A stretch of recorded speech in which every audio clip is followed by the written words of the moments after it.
Hello to you, and let's come back to you again. And you had quite a day yesterday. You had ANC delegates coming down. You were trying to push for answers, trying to get them to tell you who they were voting for. All very secretive, wasn't it?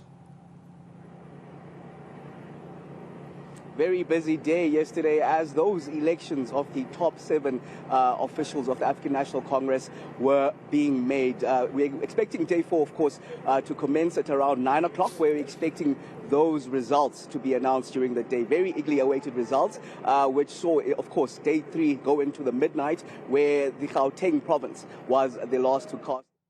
But we do know, of course, a lot of developments that have happened. Election agency counting those votes and tallying them overnight, and we're expecting those results to be pronounced mid-morning to the afternoon. But of course, a lot of developments that have happened, a lot of caucuses that have seen last-minute changes. We do know, of course, for example, the Northwest Province has done a U-turn in terms of who it initially supported coming to conference, and now deciding that their leaders are supporting the slate of Zweli Mkhize. Also, Gauteng, we are told, did the same, but also Limpopo province doing the same, we do understand, according to the deputy chairperson of the province. One of the reasoning behind that is that they don't want to support people that do not back their intentions. For example, we do know in Limpopo, they have nominated their chairperson, Stanley Mathabata, to be the national chairperson of the African National Congress, but they're saying that if that's not supported by the slate of Cyril Ramaphosa, they're choosing then not to do so. But it doesn't seem that decision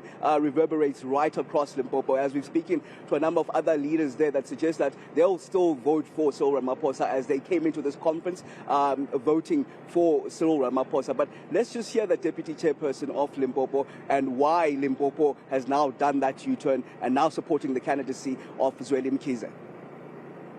There's no confusion in Limpopo. It is true that as Limpopo we had a position of President Cyril Ramaphosa, Stan Mathabata, National Chair, Paul Mashatile, Deputy President, and Comrade Nomvula, Deputy Secretary General.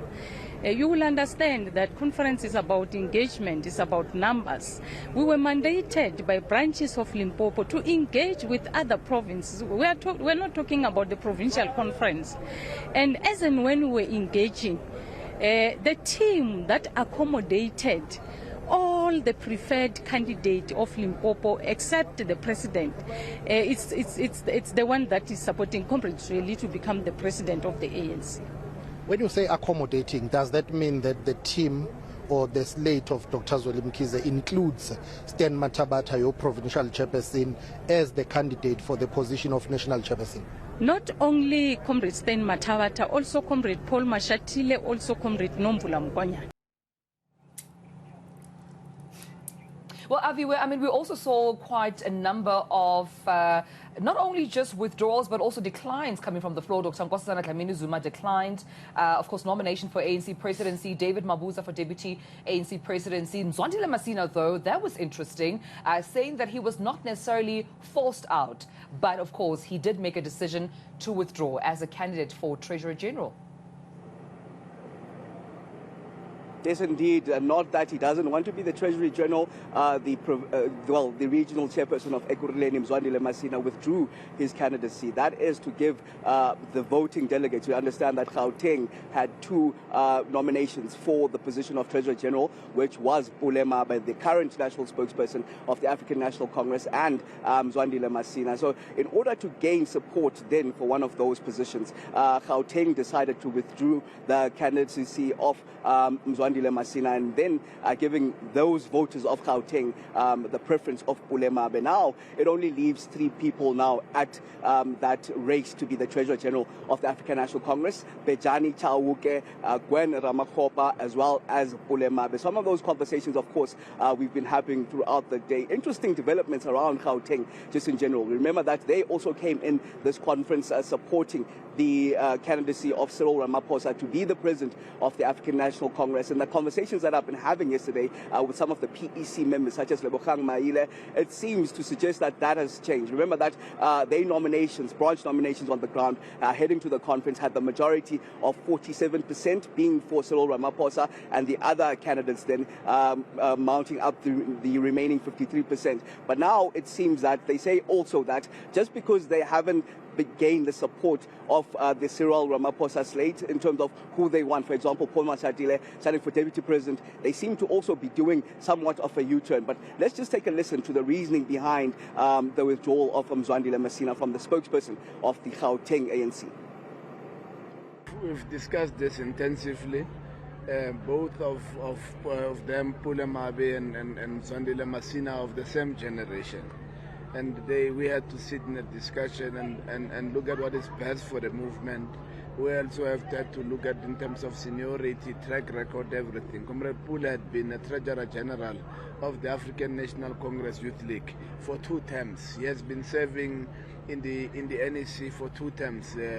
So he's been in the national space for the longest of time. We had to sit down and decide amongst the two. Both of them were best placed to be able to discharge those responsibilities. And Comrade Mzwandile endorsed the candidature of Comrade Pule so that it makes life a little bit difficult for the delegates, so that they are not torn between the two. All right, so we are expecting to hear the results of all that voting yesterday. I see a report from late last night. It was still Gauteng province that was just getting their voting in as well. And that's probably one of the bigger ones. So Aviwe Mtila has got his running shoes on. He's going to go get some guests and get some more analysis on what we are expecting as far as the final results. But it's almost the 2-horse race at the top for the presidency of the ANC. But it starts getting so interesting. Yeah. The knock-on effect, the ramifications, the hustling, the further down, especially this Treasurer General position and the Secretary General and Deputy Secretary General and second Deputy General. You try and say that fast. Yeah. Because now there's a 7th position as well. So we're going to make sense of what that looks like a little bit later. But we can tell you this. I don't imagine, as you can see behind us, we're going to see much action until about 9 o'clock this morning. Another late night. Delegates are probably going to sleep in a little bit, and then they're going to come through and get on with the work at hand. What do you call it? A power nap. A power nap. And then having to come back and get to business. So we'll keep you updated on all those developments around the results, which are expected today.